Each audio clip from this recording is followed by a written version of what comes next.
You'll thank me when you're 40 and successful, not 30 and divorced like your cousin Marie, who thought she knew better than her father. My dad said this while tearing up my acceptance letter to Berkeley's art program, the one I'd worked 4 years to earn, because he'd already enrolled me in pre-med at his alma mater without telling me. Standing there watching my dreams become confetti, I had to wonder, was this really love, or had I spent 22 years mistaking control for care? My father, Dr. James Morrison, was the kind of man who commanded rooms simply by entering them. A successful cardiologist who'd built his practice from nothing, he wore his authority like an expensive suit, tailored, imposing, and impossible to ignore. To the outside world, he was the American dream personified, an immigrant's son who'd become everything his parents had sacrificed for. To his children, he was God, jury, and executioner rolled into one well-meaning tyrant. Cassandra doesn't need to think, he'd tell his golf buddies, chuckling over whiskey. She has me for that. They'd laugh, these other successful fathers who steered their children's lives like ships they captained. And I'd smile because that's what good daughters did. We smiled while our fathers plotted our futures without consulting us, grateful for their wisdom, their protection, their suffocating certainty that they knew best. The rules in the Morrison household were simple. Father knows best. Always. About everything. From what cereal was nutritious enough for breakfast to which friends were worthy of our time to what career would ensure we didn't end up like those people. A rotating cast of cautionary tales who'd made the fatal error of thinking for themselves. My older brother James Jr. had learned early to stop fighting. Pre-law to law school to corporate law, exactly as prescribed. He moved through life like a man sleepwalking, successful and empty, his Mercedes as hollow as his laugh at family dinners. My younger sister Elena was still in high school, but already I could see her light dimming as Dad mapped out her future in engineering despite her love of dance. But I was the problem child. The one who asked why, too often. The one who had opinions that didn't align with his vision. The one who'd secretly applied to art programs while pretending to be excited about pre-med. Art is a hobby, not a career, he declared when I was 15 and won a state competition. You'll be a doctor. Stable income, respect, purpose. Thank me later. Thank me later. His favorite phrase, as if gratitude was a delayed payment plan for stolen dreams.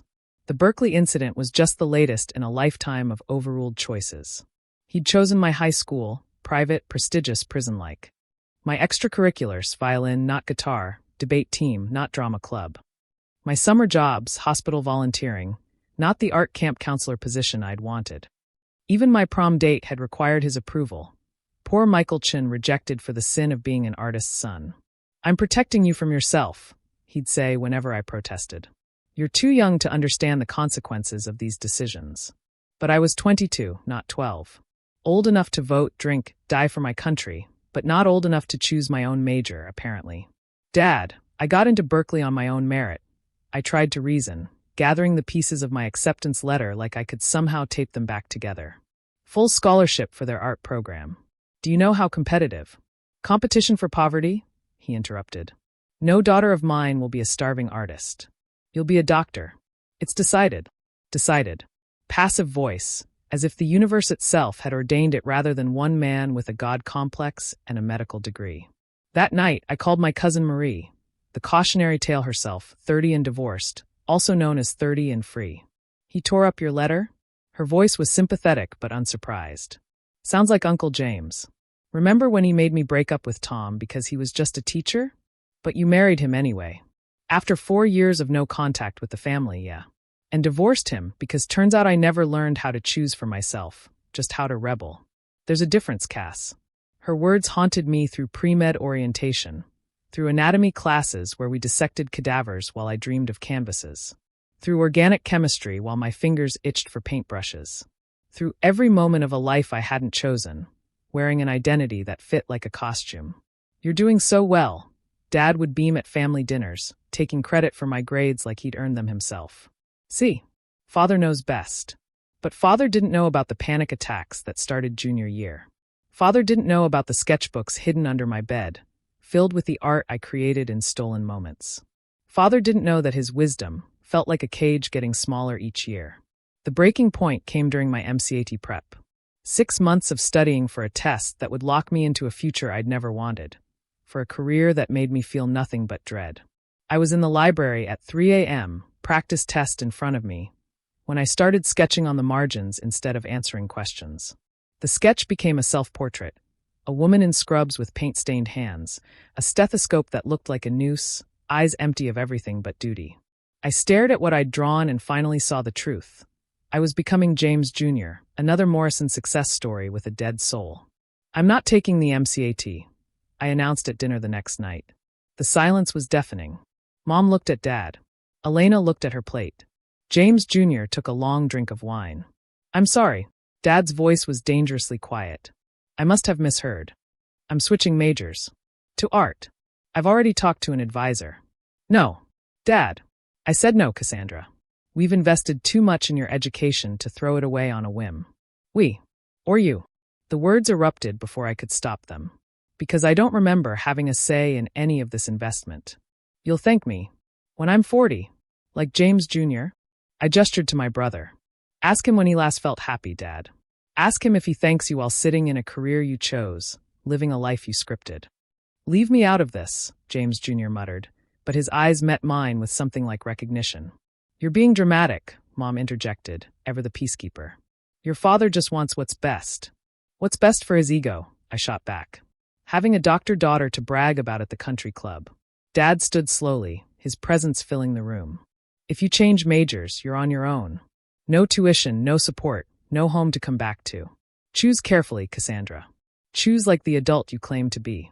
The ultimatum hung between us like a scalpel, sharp and final. Submit or be severed. Obey or be orphaned. "Then I guess I'm on my own," I said, my voice steadier than my hands. The aftermath was swift and brutal. True to his word, Dad cut me off completely. Mom followed his lead, as always. Elena was forbidden from contacting me. Only James Jr. broke ranks, secretly sending money when he could, along with notes that said simply, "I'm proud of you." I transferred to a state school I could afford, worked 3 jobs to cover expenses, lived on ramen and determination. Every struggle felt like freedom compared to the suffocation of his plan. My grades in art soared. My pieces started selling at student shows. My professor submitted my portfolio to competitions without telling me, believing in my talent more than my own father ever had. "You'll come crawling back," Dad had predicted. Instead, I crawled forward, inch by painful inch, toward a life that was messy and uncertain but undeniably mine. The calls from Mom started a year later. "He misses you," she'd say. "He's proud, even if he can't say it." "Proud of what?" "That I survived without him. That you're pursuing your passion." "The passion he tried to kill?" "Cassandra, he only wanted to protect you." Fathers worry. It's how they show love. No, Mom. That's how they show control. Love trusts. Love supports. Love doesn't tear up acceptance letters. She had no answer for that. My first gallery showing happened 2 years after the break. Small venue, shared with other emerging artists, but mine. I'd painted a series called Prescribed Lives. Portraits of people trapped in careers they hadn't chosen, their true selves ghosted behind their professional facades. The centerpiece was a self-portrait, half in scrubs, half in paint-splattered clothes, titled Daughter Divided. James Jr. came, despite Dad's prohibition. "He's at the hospital," he said, studying the paintings with eyes that recognized too much. "But he knows." Mom told him. "Does he know they're selling? That I'm supporting myself?" "He knows." James Jr. turned from the paintings to face me. "Cass, I need to tell you something. I'm leaving corporate law. Starting my own practice, focusing on environmental protection. What I actually care about. But Dad can't control me anymore. You showed me that." He smiled, and for the first time in years, it reached his eyes. Turns out little sisters can teach big brothers about courage. Elena called that night, whispering like a conspirator. "I'm not going to be an engineer. I'm dancing, Cass. I audition for programs. Dad doesn't know yet, but when he finds out, can I crash with you?" "Always," I promised. The family fracture was complete. 3 children, 3 rejections of his prescribed paths. Mom called it a tragedy.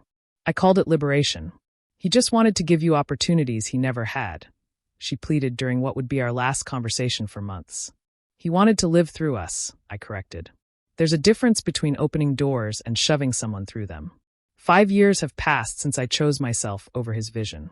5 years of struggle, growth, and authentic success. My art sells now, not Dr. Money, but enough.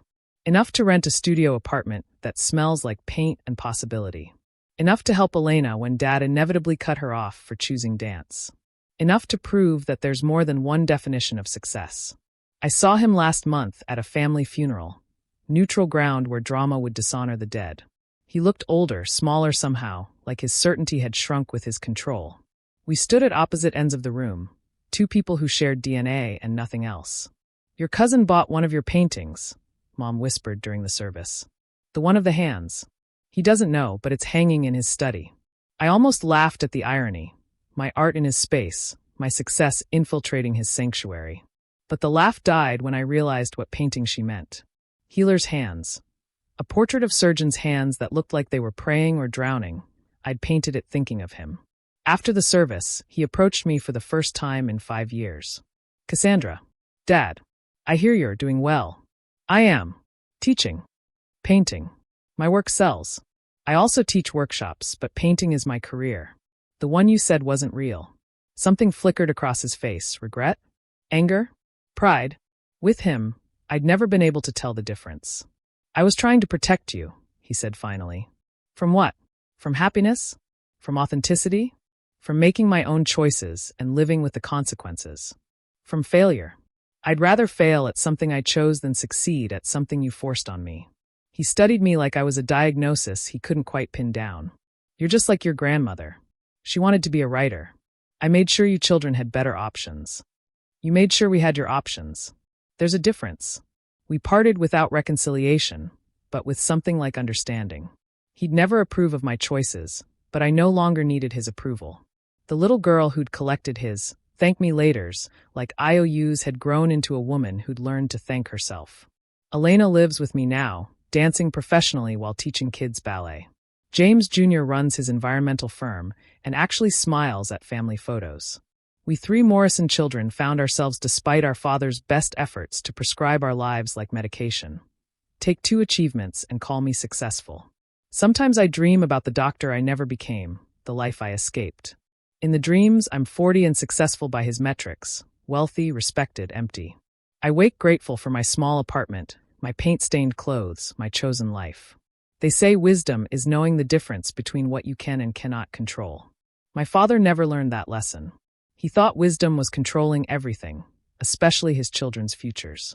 But real wisdom, the kind that comes from living your own life, making your own mistakes, choosing your own path, that's something no parent can prescribe. "Do you regret it?" Elena asked recently, watching me prep for a showing. "Everything you gave up?" "I gave up nothing," I told her. "I just stopped accepting someone else's version of my life." Because that's what his wisdom really was. Not guidance but a script, not care but control, not love but possession. Breaking free meant losing his approval but gaining something infinitely more valuable. The approval of the woman in the mirror, paint-stained and struggling but undeniably herself. My name is Cassandra Morrison. I'm an artist, not a doctor. A disappointment to my father, but not to myself. Living proof that sometimes the wisest thing you can do is stop listening to someone else's wisdom and start trusting your own. Even if they never thank you later.